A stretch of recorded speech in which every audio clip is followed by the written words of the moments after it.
দেশের সকল মন্ত্রণালয়, সংস্থা, শিক্ষা প্রতিষ্ঠান, নানা কর্মক্ষেত্রের জন্য প্রযোজ্য।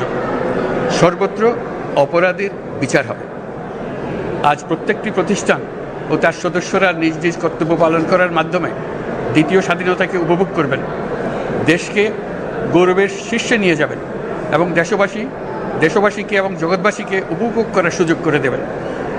আমি জাতির পক্ষ থেকে প্রত্যেকে নির্ভয়ে আনন্দ চিত্তে নিজ নিজ কর্মস্থলে নিজ নিজ সামর্থ্য নিয়ে এগিয়ে আসতে অনুরোধ করছি।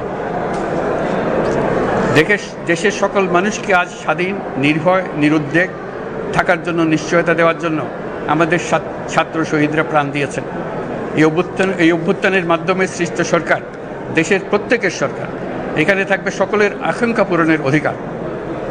অরাজকতার বিষবাষ্প এখন যেই ছড়াবে, বিজয়ী ছাত্র জনতা সহ মুক্ত মানুষের আইনশৃঙ্খলা বাহিনীর পূর্ণ শক্তি তাকে ব্যর্থ করে দেবে। নিষ্ঠুর স্বৈরাচারী সরকার দূর হয়ে গেছে।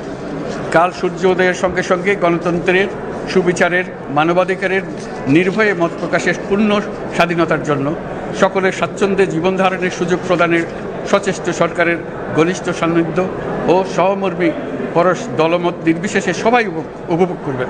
এটাই আমাদের লক্ষ্য। আমাদেরকে এই লক্ষ্য পূরণে সাহায্য করুন।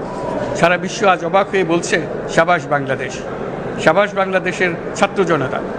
আমরা এই অর্জনটাকে আর অনেক দূর নিয়ে যেতে চাই। আমাদের ছাত্র জনতার জন্য কিছুই অসম্ভব নয়। আমাদের তরুণরা অসম্ভবকে সম্ভব করতে পারে, তারা সেজন্য প্রতিজ্ঞাবদ্ধ।